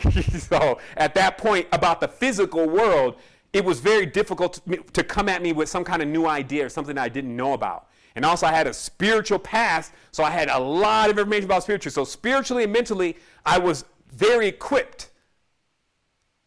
Physically even strong, but just nowhere near in the proper shape. Literally. Need to shape it up a little bit. So once I went into the high vibration and evocation of self. Now how it came to me was, as I was sitting on the bed and the deja vu started happening, once it stopped, it seemed logical because of what I had just experienced. I was like, I said to myself years ago, when I was sitting in prison for that year and a half, learning all that knowledge, reading all those encyclopedias, and getting myself together, using that time as a college period, like what time you would spend in college, I said to myself then, after I had found the word, I said, man, now I'm just going to put it away. See, when I was studying there, I kept reading in the Apocryphas or, in Sibylline oracles or somewhere in each works, they're always like, and he was given the name. And then they'll say another one, and the name was terrible. And then the name was lost. And none had the name. And I'm like, damn, this is like a suspense thriller. Like, what's the name? And I'm just looking all over the place and couldn't find the name until I kept going back further and further and further and further and further and further. And then one day I got to a book and it had the name. And by then I had read so much crazy stuff about the name. And the last thing I was going to do was call the name. I just put the name somewhere where I always would have it, and I marked it down as an achievement. You found the great ineffable word, but because it's ineffable, then you probably shouldn't say it because of all this stuff that is a huge list, laundry list of things that's going to happen to you. I was like, okay, I'm definitely cool on that. And I even went back to sleep. Like years later, like a few years later, 1 year later, I'd gone back into the world, as they say. But then this point woke me up. And when that happened, it was so crazy, I felt like I needed to defend myself. Basically, like this is too much for me. I need to call the word. And it seemed like a logical thing for me. That's how it all happened. It wasn't that I knew anything about what it was going to do, had any idea of mantras, vibrations, tones, frequencies. I didn't have any idea of that kind of stuff. I just knew innately, I'm going to call the word, because this is like, I need to talk to God, because whatever is going on right now, God's going to know. And if this is God, and if God is terrible, and he's a destructor and all this kind of stuff, then so be it. That's what I need right now, because I am not, after getting this revelations, going to be going into the lower experience. God's going to know about this. So I uttered the word 3 times. That's why I was saying, if you're not it, nothing happens, because I'm sure many people, there's people in Jerusalem, they have to say this word quite a few times during the day. Sometimes, most of the time they're told never to say it, but people say it. Nothing happens generally. So it's not just anyone, it's when you're ready. And it's not just the word, it's you. You are the word. See, how they had to play me, that's why how I had to play myself. Okay, watch this. See, if you're told every single thing about what you're going to do, let's say 10 years ago I was told every single thing about what I was going to do, the whole thing, would I really do it? Oh, this work, and oh my goodness, no way. So how much do you think your higher self, your parents, your ancestors are really keeping from you until you show yourself ready to actually be approved for that? You see, quite a bit probably, right? So that's what happened to me. And in that experience, I got to a point of realizing that, and let me just collect myself here. So going through this experience, I got to a stage where, so that's what I meant to say. I just want to make sure I skip nothing here. So when I said the word 3 times, right? And I had known this because, see, now, let's just be very clear here. Now, in Christianity, which is, like the last of the traditions, the one that had the least amount of minerals in it, right? It's just almost water, nowhere near the rocks that we used to eat, right? Nowhere near mufkuts. It's like the weakest of the weak, right? But in this tradition, they talk about these. Okay, so this is what I want to say. I'm just trying to collect my thoughts here. Okay, so they don't talk about really directly in the Bible anything about evocations. Okay, this is what I'm trying to get to here. But in the Hindu traditions, evocations happen all the time. They're called mantra. Okay, so there's virtually no awareness of what mantra is in Christianity. Okay, however, mantra exists in Christianity, and the general mantra that most people use in Christianity is hallelujah. Okay? Hallelujah. That is a mantra, right? And you know it's a mantra because if you go to the holiness or the Pentecost or basically the all-out crunk denomination, they can get the Spirit moving with this word. And also they have a process called tearing for the Holy Ghost, that if you say this word over and over and over and over and over and over and over and over and over and over and over again, maybe for 3 hours, something happens. And it really does happen. As a little kid, I was always trying to think, are they faking? Or is this real? And it was always a mixture of both. It was always a mixture of both. Some folks you could clearly tell that they wasn't faking. Sister Betty was not faking when her shirt come up. She was just too holy for that. And then others you could tell, okay, that's Chandala. Chandala, is that you? Because that's what everybody is saying, Chandala. But Obobo Itobo, now he's on it. So this is what I was as a little kid, okay? So because of that, I already knew the formula, if you may, from how I could process it, that if you say words over and over again, that something happens. So this is kind of where the suggestion came from. It was like, oh, Eureka! Maybe that ineffable tetragramma thing you found, you just say it over and over again like the hallelujah thing, and the same thing will happen, because I went through the process of tarrying for the Holy Ghost, and I did receive Shekinah, and it still talks at 3 a.m. about all types of wisdom. Like it's just a wisdom thing. It's like Siri, but from like 4,000 years ago. And anything you are focusing on that has to do with balance and spirituality, nature, etc., it just comes in and it will tell you about all of that. So I inherited that. So I was thinking that this was going to be like a similar bolt-on, okay? No. It would almost be like, maybe hallelujah is like the female one, like what Solomon describes her as, like a beautiful bride, gentle dove descending, probably that kind of character. The Tetragrammaton is more like the burning bush. It's more like what happens in the holiest of holies. Now, this is us. But it's like a flaming fire. So, but of course, I wasn't like prepared for that at all, because this is Kundalini.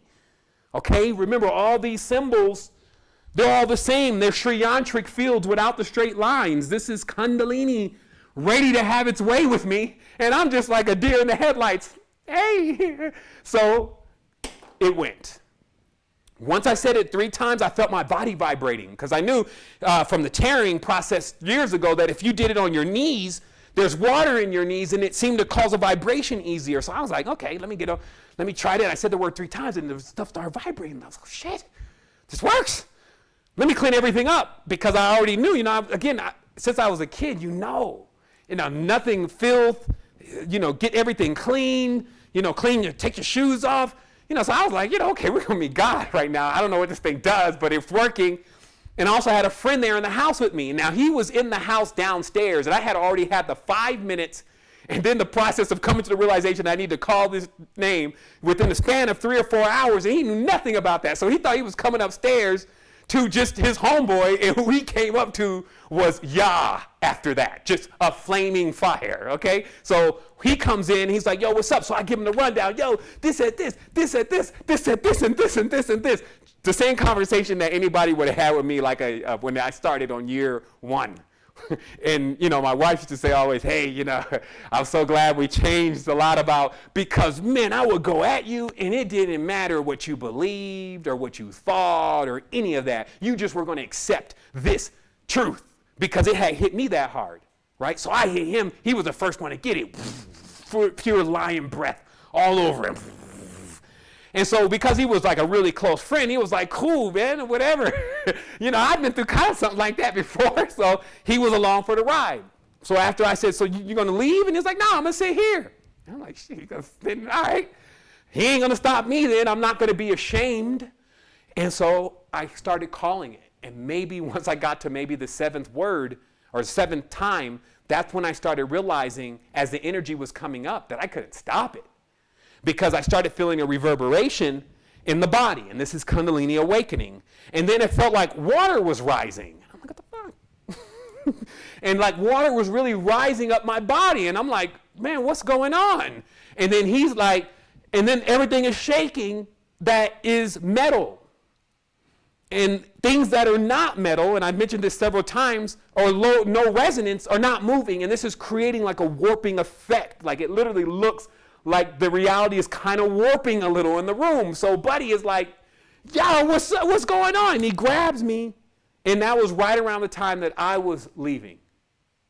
Because not only was I up to my neck in water all of a sudden, what felt like water, the vibration was so high, I was like almost kind of paralyzed by the vibration, and then I felt like it, because I was basically thinking in my mind, man, when this gets to my nose, I'm going to drown. That's all I kept thinking. It's like, I'm going to drown because this water which is no water, but I feel water. And then all of a sudden, I lost consciousness. Mm-hmm. And just as fast as I lost consciousness, I gained consciousness again. So it was like a boom, boom. And the most important point to remember about this that will help us a little bit later in this conversation is that when I went up, it seems like I was boom, gone, and flying up. But I didn't see that visually. I just felt the inertia. And then I hit something. Boom! And with the same amount of strength that I was coming up, when I hit that, it was like I hit like a trampoline. It pushed me back down. But I had gone up so high, I entered into some other spaces. So when I came down, boom, I could feel it in my hands. That's the only thing that was like the indicator that I had definitely gone somewhere, was like all of the knowledge or the essence of these places was actually in my hands. And I was going like this, like, even though I wasn't seeing anything. Now, once I'm coming to, like basically trying to figure out, this is a hell of a ride. I did not expect this. I expected gentle, peaceful dove. What I got was, I don't know, Leo Fentalis. I don't know what I got. It was wild. So anyway, I realized that, okay, what about Demetrius? And I looked, and he was strange. And this may give us a little hint of what may happen here in a year or may not, depending upon how well we can actualize our Sovereignty 2020 over the entire world to get people expanding into realizing shift happens. He clearly wasn't himself. And the behavior I recognized from the movement was sub behavior. Okay, now, when I say that I recognize, it was also because I had a wild amount of awareness. Every single thing that I looked at, I knew the answer to. So when I looked at him and I saw him in that condition, it's almost faster than you can even ask your question. What's going on wrong with him? You already have an answer. His spirit is gone out of his body. And what was inhabiting him is like what bodies really are when there's no spirit. So I guess it's just the other half. Right? So I was dealing with the other half, and he was kind of moving around. And I'm like, oh, shit. I'm going to kill this thing. And that's literally what I saw. I grabbed this barbell, and this was what was going on. I'm telling you, this stuff is very powerful and potent. This is why they're warning people, right? So I grabbed this barbell because I felt like I was in the room with Satan. All of a sudden. And this is what they call these kind of roles play out. This could be megalomania. This could be catharsism. This could be dissociative disorder, because you've now taken yourself completely out of the norm and you're trying to operate a heavy vehicle. So I had the thing, and he was there, and I had the thing like this. Now this is about, because I had to be curling. I was bigger then. I had to be curling maybe 80 pounds. So I got this thing like this, like a javelin, and I saw it. It was like a flicker. And what I saw was a gold chain that one of my friends used to wear, and it was the Archangel Michael standing over the devil with the sword, right? And it was like a freeze frame, because it was, and then what was said right then and communicated by the higher self is, see, you're going to do it again. You keep doing the same thing over and over again. Now, I had no idea what that meant. And as I kept struggling against, do I eliminate this creature or am I being told something? It started to unfold what that meant. And it was about that this lock that we're in, like what they say, Michael's sword intercepts the buckler of Satan, all that, right? This was that same traumatic thing going on over lifetimes, either being the Hashashin, taking some advice from Ben Saba and going to murk a couple crusaders, or whether I'm there, at wherever you're at, but that same good versus evil, and how that's not a mysterious way. And how the only way you will extend beyond all of this, now that you've come into this level of awareness, is if you move in mysterious ways. And right then, of course, I was like, oh, for sure, because now that I'm coming to it, I think I'd probably go to jail for this too. And I start thinking, you're coming down into it now. It's like, yeah, this will be good. And right around that time, he came back. And he was like, yo, it's me, stop. And no, he didn't know. I had already got the message.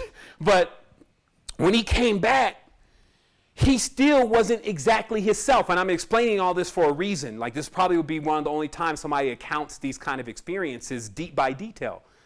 But he was trying to basically get back into himself, but kind of into himself. And right then, this other part that he was, it kept trying to find the phone. It was like it was blind, but it was looking for the cell phone. The whole time, I started realizing that the whole reason why it kept moving around the room was it was looking for the cell phone, and he had found it, and he was grabbing the cell phone, and once he had got it right there, and then something came in my head, and it said, do not let him use the cell phone. And it explained in detail right around, like in real time, as me grabbing the cell phone from him as he's making the call, and me cracking the phone in half with the superhuman strength. Kundalini is fully active. And the explanation came through. It says he's trying to call you, so you can hear your own voice from your answering machine. And if that happens, this process, it won't take, and it will be dangerous. So it communicated all that at one time, maybe for somebody else in the future or the past that may experience this. Listening to your own voice before the transition, your previous voice, because your previous voice contains the exact frequency of where you were then. And if you've changed and now you're going through that process of like settling into the change, your old voice will pull you back. The same way people that still think they're seeing the same old person will pull you back. Before the change completely takes, it's like you're just now getting into your new diet and everything, and then here comes those same old people, and now they're pulling you back. When the bread starts calling again, when the cheese, hey, right? When it starts calling, that wheat starts calling, when that crust, that crunch, that skin, when it starts calling, then they're right there harmonizing with that call. And your process hasn't took yet. So you could see why higher self ordered me out of Atlanta. After I did one major thing, and I only want this all to be on the same recording, just in case some novices, some neophytes are coming in 10 light years in the future and listening and want to observe. The final process that this put me through was, first of all, like, you need to walk. Like, everything was walking for me at that point. And I had an exotic rental car business. So I imagine what it was like for people in the A to see me walking. I still have my Ferragamos, though, as I always say. They just made good walking shoes. But they would be rolling up on me like, yo, what's up? Where's the cars? And I'd be like, there's no more of that, the language, and this, and this, and this. I go crazy on them. And then what would happen, though, is because we had a list. Like, it literally sat me down and it wrote a list. And this list was in chronological order to the people that I had met in Atlanta from the first time I stepped into that space that somehow were influencing why I was still there and couldn't even leave. Right now, if you told me to even tell you what was going on last Monday based on yesterday based on what my life in the A was like once that thing was in rare form, I would not be able to tell you. So to be able to write down every single person that I wrote that I met in order was divine for sure. And on top of that, I was bumping into these people randomly by just walking. So I'm walking, and I always tell the story about one in particular. So I just finished up with one. I'm actually riding down the street. One of the guys next on the list, he's right there. Boom, yo, Seven, what's up? He just is getting out of jail. And I'm like, he's like, yo, man, I'm looking for you, man. I got this. Now, I got this new thing. And then I'm like, but my consciousness is like, you see? You see what they know you for? You see what they know you as? You have to change that. So I would go in on them, and this, and the words, and none of that stuff, and all this. And by the time they were done, for sure, they'd be like, yo, where I drop you off at, cuh? I'm done. And I'd be like, yo, drop me off at the cemetery, homie.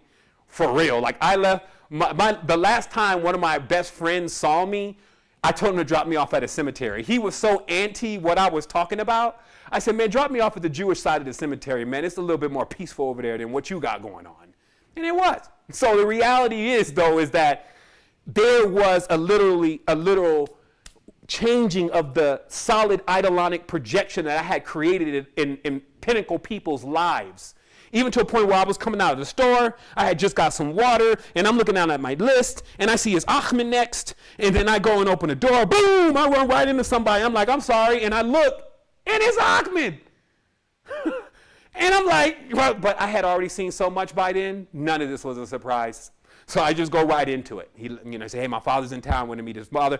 His father met me, and then he was like, everything for me was juxtaposed then. I had turned the world back right side up. So he stuck out his right hand to handshake me, and I stuck out my left hand. And I said, I don't use that. I don't use the hand. So basically anything anybody was doing on the normal, you wasn't going to get it from me. And that was how, like I said, I destroyed my old life.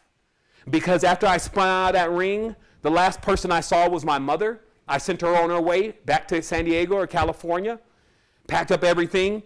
It was even crazy then. We had like a bag of pictures that had me and Winnie the Pooh. Winnie the Pooh, who the hell is this? Like, I'm looking through the pictures and I'm like, man, this is crazy. I'm like, and the last picture I got, I only had like 5 pictures anyway. But then the other family members, like, they in there with Winnie the Pooh.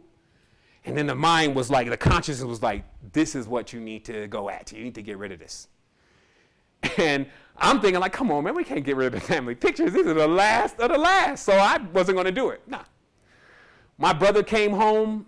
He had just come home from school. He saw that we were all cleaning out the storage, and he thought that was all that stuff in the area was garbage. Somebody had set the pictures on top of something. He threw it all down the incinerator, so it was gone. They still looking at me crazy about them family pictures. But anyway, so the reality is that this was the part of the ascent, because the process was an evocation of self. I called higher self to come in and intervene on my behalf because I was in a loop.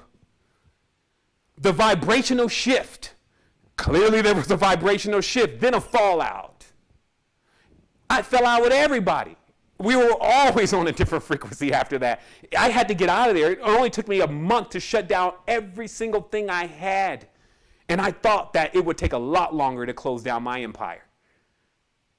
A month. Anything that was harmful for people, I threw it away. Everything else I sold at 25% of the value or gave away. Just to keep, Oh, y'all went, oh, no, you can't leave. Oh, no, y'all can have that. Okay, you can go.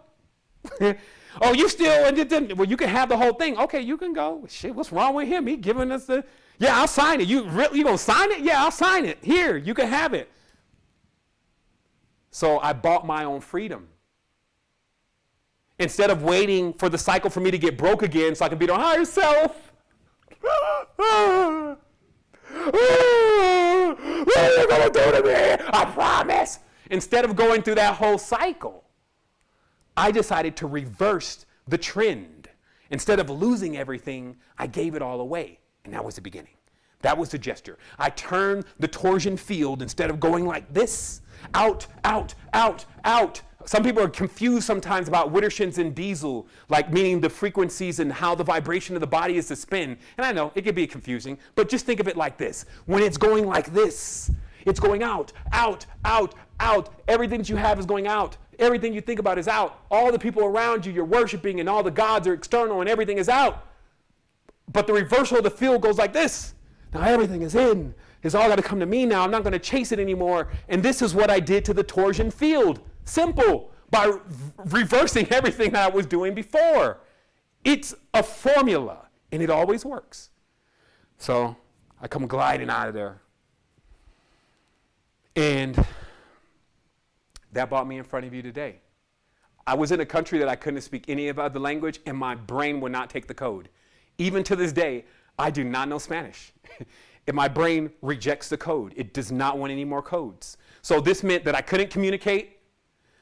I couldn't go out, party, find women, any of that kind of stuff. Not that I would want to after the experience. I just was sitting in a small room, like looking around, and my best friend was an iguana. That was from Magic City, 112, Ferraris, all of the stuff going on, the circuit, we used to call it, from Vegas all the way down to Miami with all of the different stuff. You know what I'm talking about. It's like the festival this, and then the Super Bowl this, and then Puffy is here, and then all this. And then because I got the cars, this is all fueling all in the fuel. You see what I mean? So, but destruction or salvation. Because in that process, I got a chance to see everything.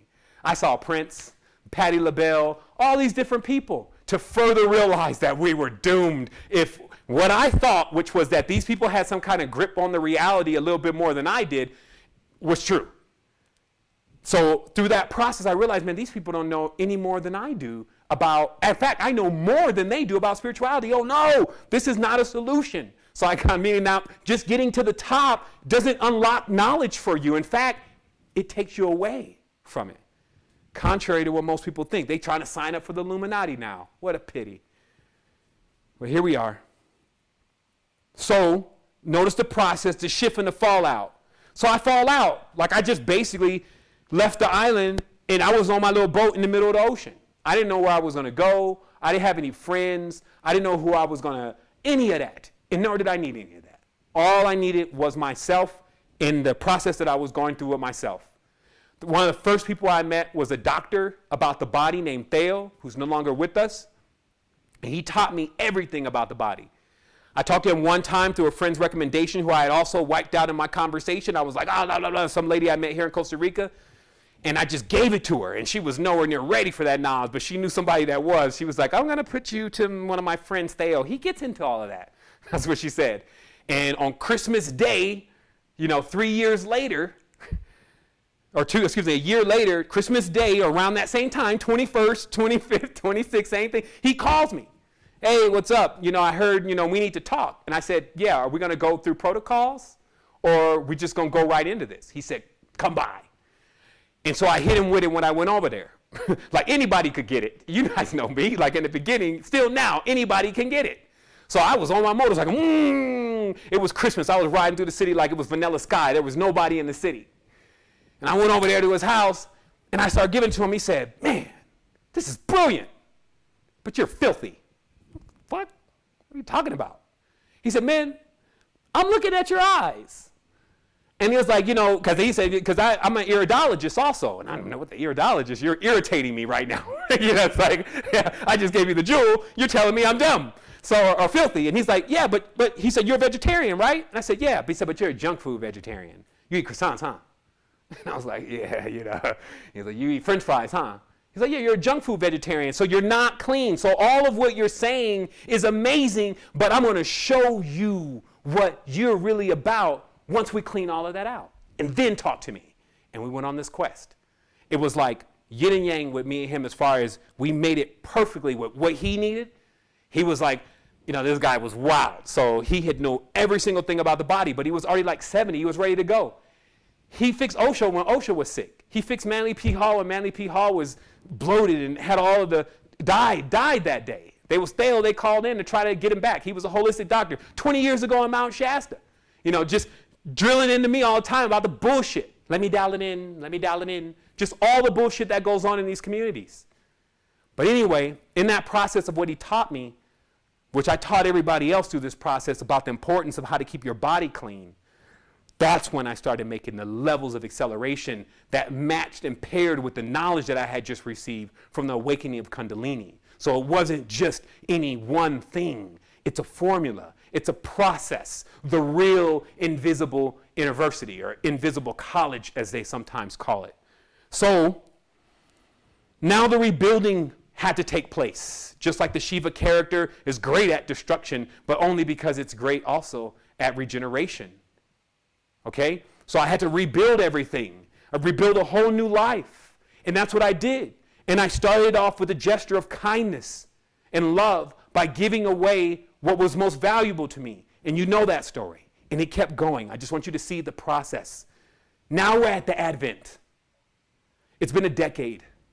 I've spent to the tune of about 14 hours a day for 90% of that time working with people, working with other celestial beings, working with this platform, these technologies, all trying to unify all those forces so they come to see the awareness and the power that we truly have together.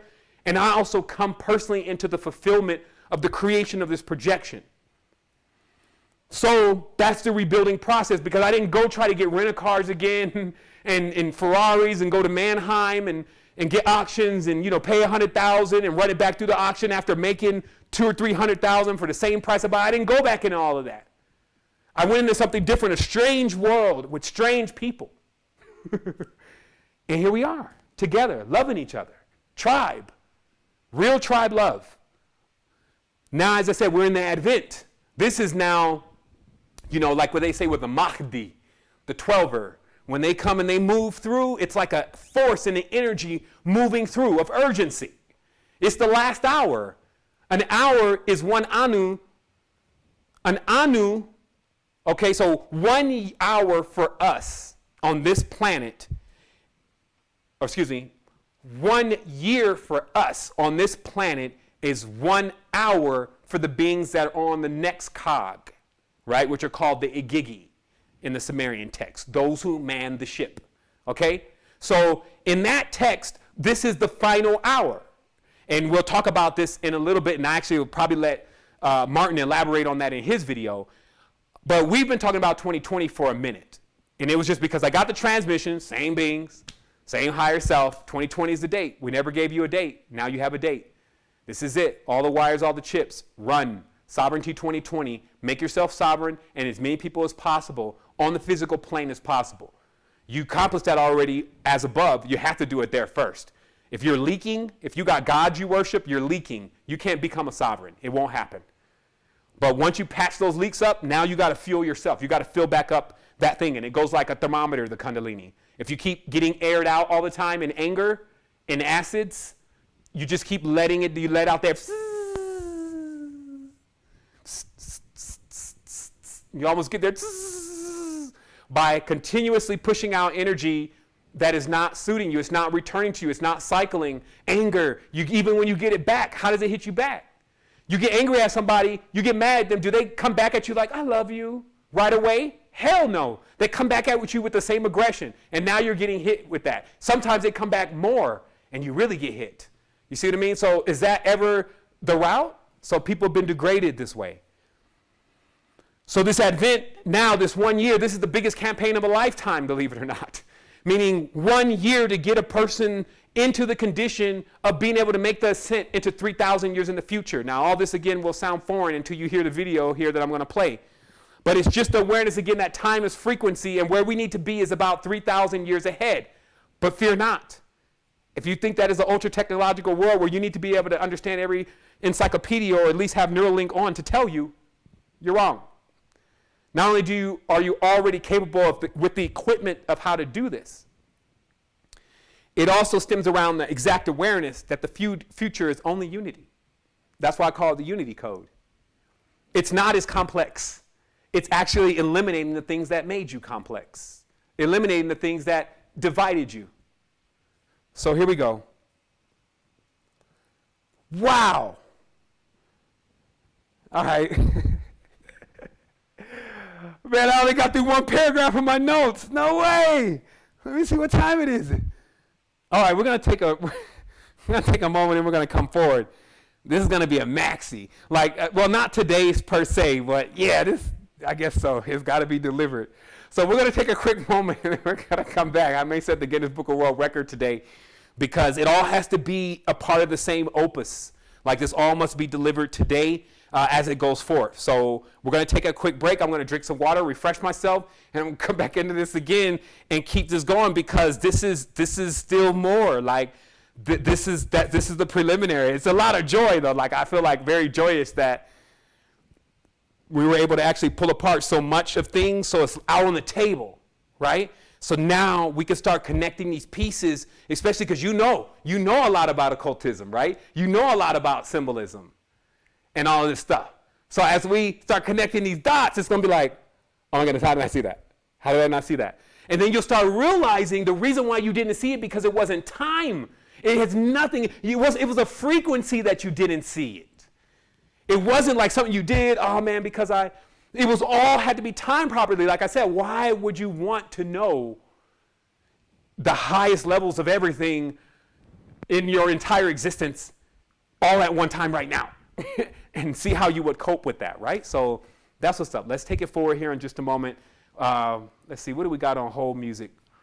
We got virtually nothing. So I'm just going to put that starting music on. Let's let it breathe for about 10 minutes, and then we're going in again. All right, so now we need to revisit something that is quite interesting for me, especially since, today is just a disclosure day. And that's amazing. So I love to have these moments because they're like candid conversations, especially because, let's say they have these expectations of you sometimes. Like, if you're leading people know who you are, then there's like this way with just this group of people, especially in the conscious community, where everybody's supposed to be nice to each other. And even when somebody's doing something super off, nobody's supposed to say anything. And everybody knows that I don't really play by those same rules. I just kind of remove myself from the space and stay in my lane. But generally, if my lane starts brushing against other lanes, I'll say something. And one of those lanes has been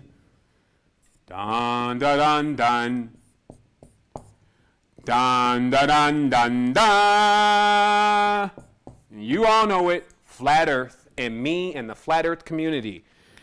and how we've had this love-hate relationship over a certain period of time for a variety of reasons. Now, everybody in that community should be aware and does know that when many of the papers that were leaked from intelligence agencies that have been made available or even declassified to be available legally, there has been a lot of implications of the PSY operations that have gone on to confuse things more and divide things more, even within the conscious community. Okay, so the conscious community is also being exposed to a real Operation COINTELPRO kind of situation where different personalities, based on their own uniqueness, sometimes urge their followers to not agree with or even be found around or on the site of other people who don't believe the same thing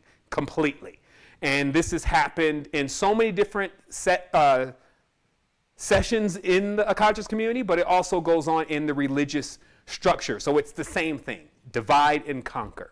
That's why I said, if you read all of the crazy spiritual books that talking about the dark magics and all of this stuff, the only thing it keeps driving home is that division is the greatest tool for bringing about destruction and chaos. And if one wants to be in that, they will separate mothers from fathers. They'll separate husbands from wives. They'll even separate kids from their parents. They'll work in those kind of ways to accomplish the greatest level of darkness and to bring up that current.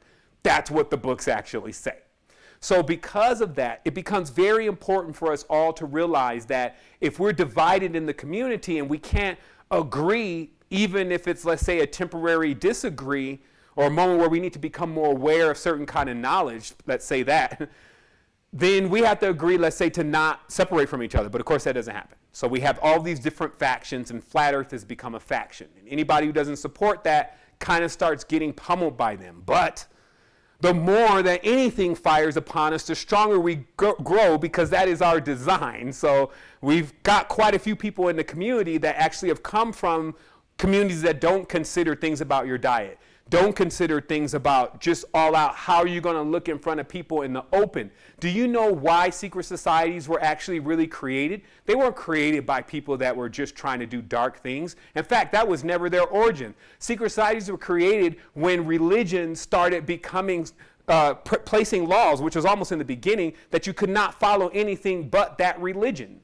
So other societies, like ones that believed in astronomy, had to come together secretly so that they wouldn't be seen as being against what the edict of the kingdom was saying that people should do. Now, this was a way to also check people, literally check them.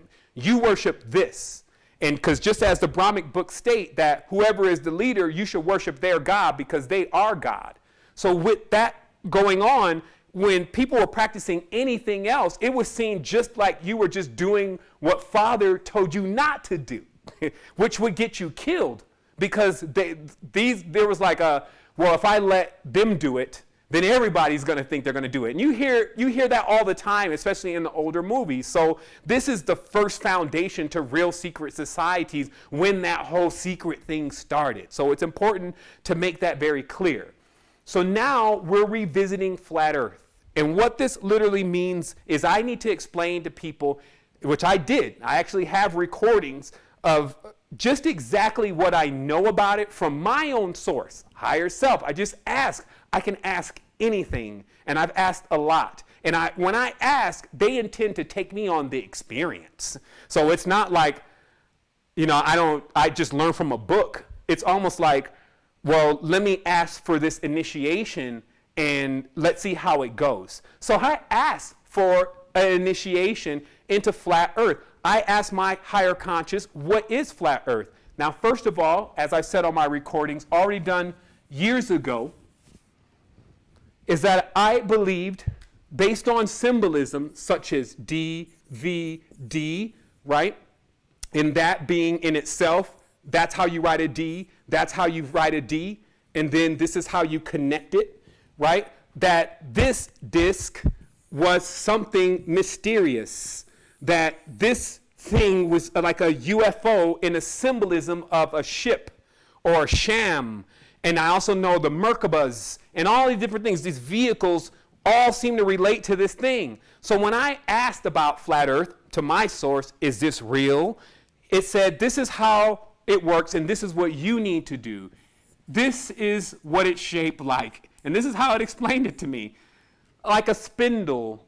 And just like you put disk on a spindle, the same thing that you deal with right now with computers, this is how the design is. And where you are is like here. And all the people in this area on this part of the disk are suggesting to you that they know everything. However, they would at least need to be here before they even knew a little bit about something. And so what you need to do is you need to go here in your consciousness, which would be to the center. And then you need to go up one level. It did not say to the top yet. Go up one level, go here, and then come stand out here, and then issue edicts and decrees to those that are in this land about what you've done. And what this means is basically it's like a clearing of your books. Now, this is exactly what Higher Self told me. Like, me and Higher Self, man, we cool. So Higher Self was like, this is how it works. So I followed those instructions and I went up here. Now, since it's disclosure day, I will tell you that nobody, I believe, well, I won't say nobody, never say nobody, but I will say 80% of flat earthers will never put their ass on the line as much as I put my ass on the line about flat earth. I was in front of Giselle Bunchkin and some astronomers and some archaeologists who happened to be also there at her house explaining flat earth, holding strong. Okay? So you could imagine how much energy was pummeling me when I'm trying to explain to these humanitarians the earth is flat and it's really shaped. So I went in. Okay, so but what happened though is when I was always interacting with the community, there was also so much other stuff that was mixed in there that was not true and was not what was transmitted to me and was a direct psyop according to the paperwork. So what am I going to do? I already said what I had to say. You saw the torsion field. Now, here we are. The reason why we're revisiting this is because our great brother, Martin Kinney, he decided to stay on it. He decided that just as like we fire each one of us on this ship, all of our stuff into one direction, he fired it into this direction and actually was able to crack the cosmic clock with the conscious collective. This is a vectorization of his map. And we're going to talk about this in a minute, but we also are going to run a video here in just a little while. This is our brother, Martin Kinney. As I said, you can check him out on Facebook, like, subscribe, just let the brother know, we're supporting his experience and his quest in the collection of this knowledge and information, as we all come forth. I got to commend a brother anyway when you build a model. I even going to make a meme out of this. I got a meme that says, my meme says, the look on your face when you figure this shit out. But then I just, okay, maybe I'll take take that into another context. But that's my meme.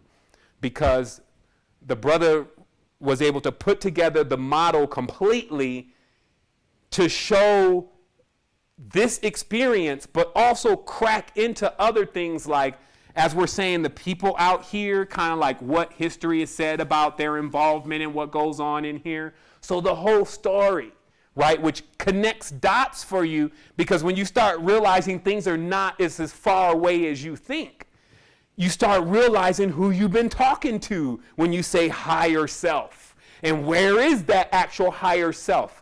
You get this triangulation of how species connect with human beings, how we exhibit traits that do come from animal kingdoms, right? Is it wrong to think that the Lemurians weren't possibly lemur and simian? Is it wrong to see the caste system still affecting the real monkey tribes today?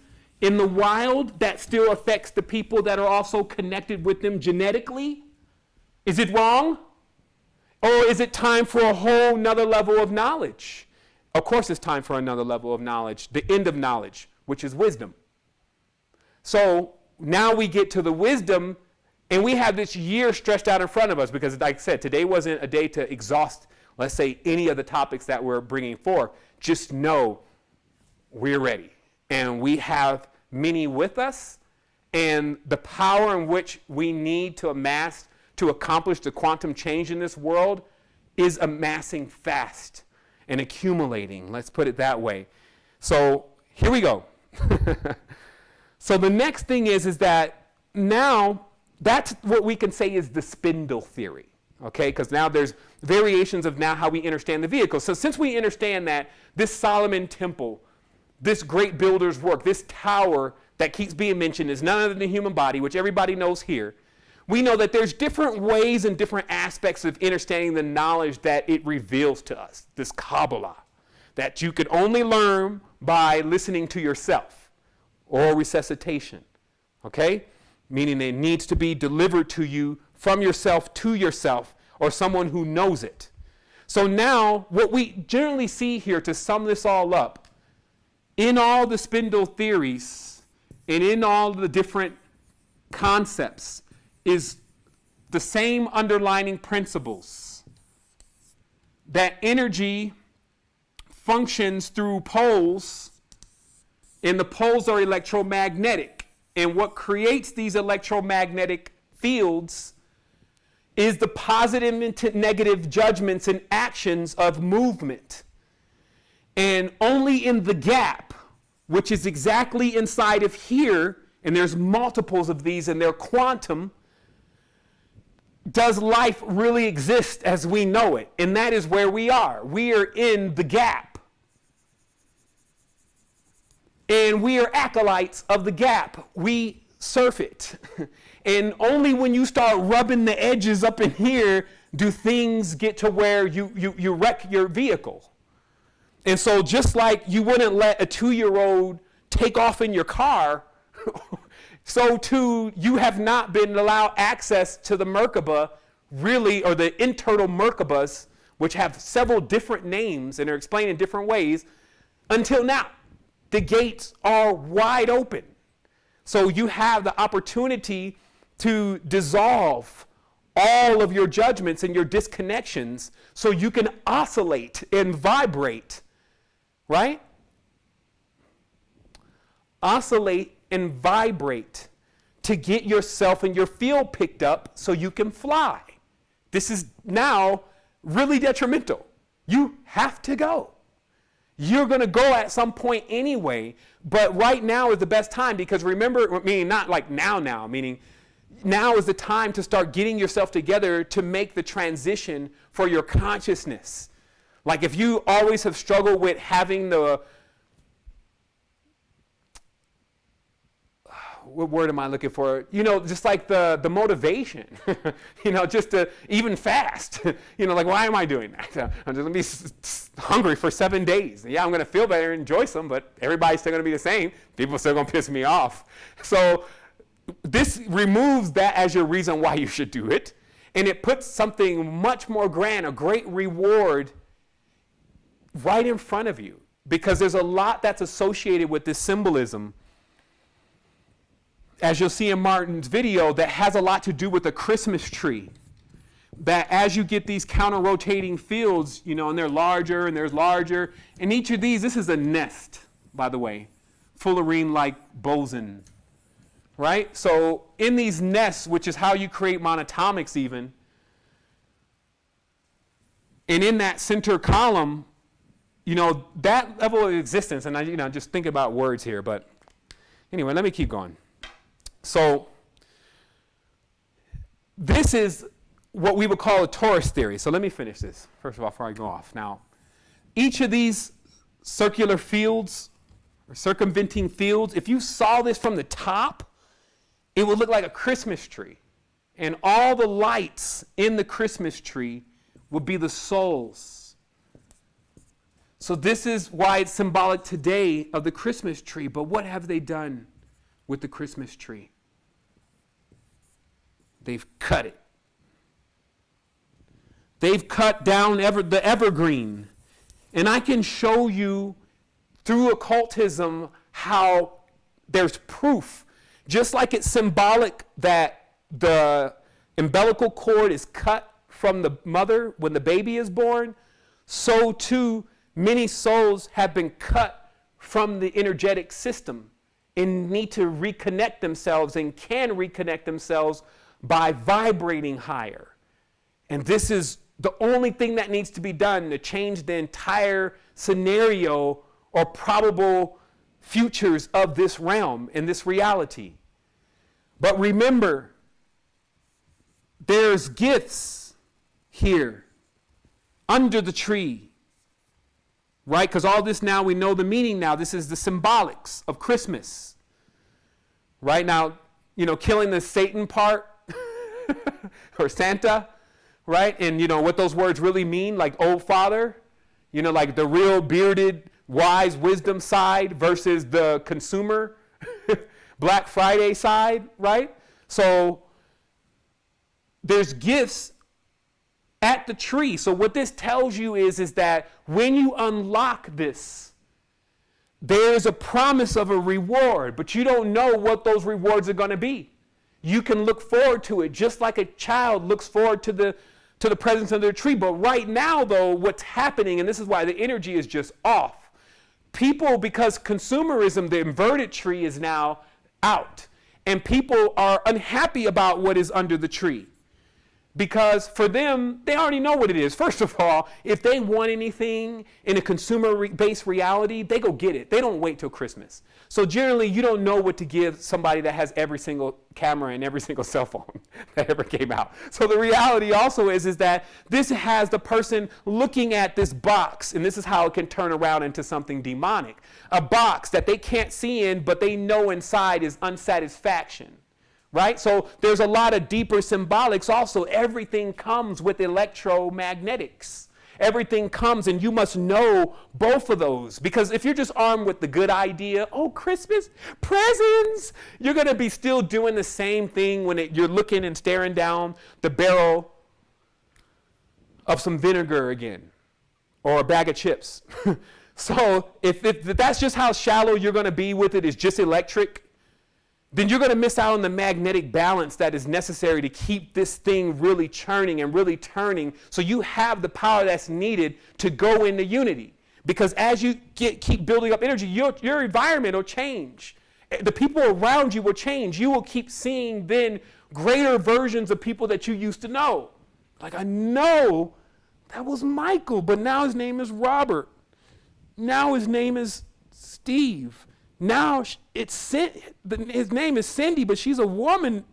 What's going on? Because as you're going up, the environment is really changing. You're actually in a real field with real stars. That's why I was saying, those as below stars, those are not the ones you want to be watching.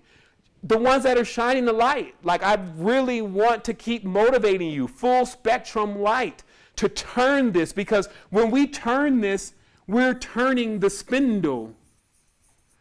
Like, this is the center column, and on the top, of course, is that the center hermaphrodite, right?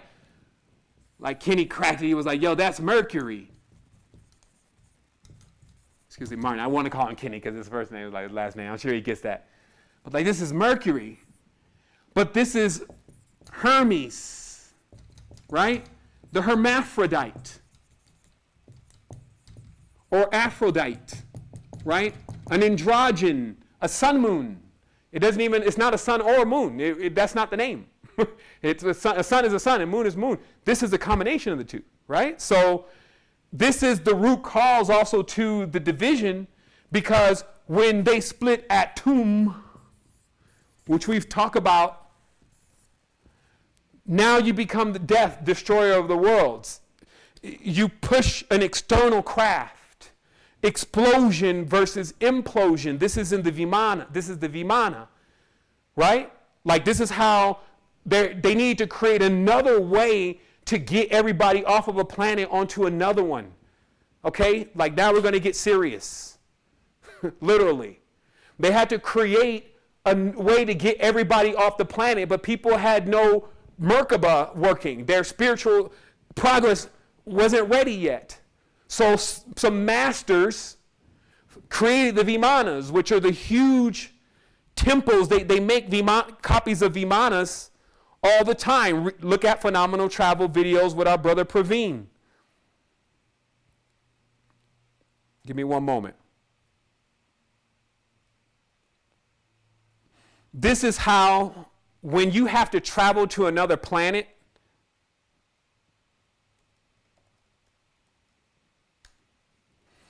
and you have to do that with everybody because something is occurring that you need to move on. Because any master, you're going to know.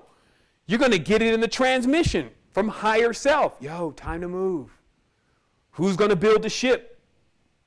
Who can build the ships? So all of these temples are all mimics of the real. Let me open this up. The real ark. Okay? And you got your brothers and sisters gliding across space from another planet to get to Earth because something went on. Like I've listened to not only so many people and read so many books and had so many experiences.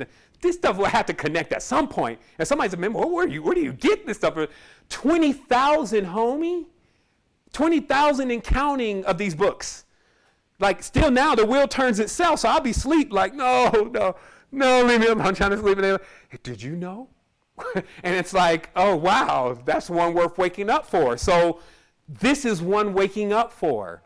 Notice how it feels right to realize this is a craft. Maybe this is even a replica, but a real replica of a situation where all that whole race needed to come from where they were here. And why would you come here? Well, to paradise? Right? Like at some point, as you're going to see in Martin's video, Eve is whoever's in the center. That is Eden. Okay? And in that space, it's pure and pristine. So that's like already the knowledge that, hey, if we go into one like a little bit further in, it's going to be like mother's womb again in there too. It's going to be warm. They're going to have fruits. There's going to be a lot going on. And Martin says, there's even people that are there, understands that that's what the Martian trips and things are really about. I agree because they use the word colonize when they talk about Mars. They don't say terraforming, which is the word you use about when you're going to change the environment of a planet so it can be inhabited. Colonization means actually something specific. It means that basically a more primal being is there, and it's possible that what had been done to us is possibly about to happen to them, except for we prevent it. These are higher missions, side game, not just getting yourself together, but going for the whole shebang bang. Like you see brothers and sisters, instead of saying, well, no, I'm dipping. Let's leave everybody behind. I'm glad my snake has risen and my birds are flapping. I told them. No. Like you had brothers and sisters that were building shams and ships to, okay, Cousin Dante ain't ready, but I'll be damned if I'm going to leave him here.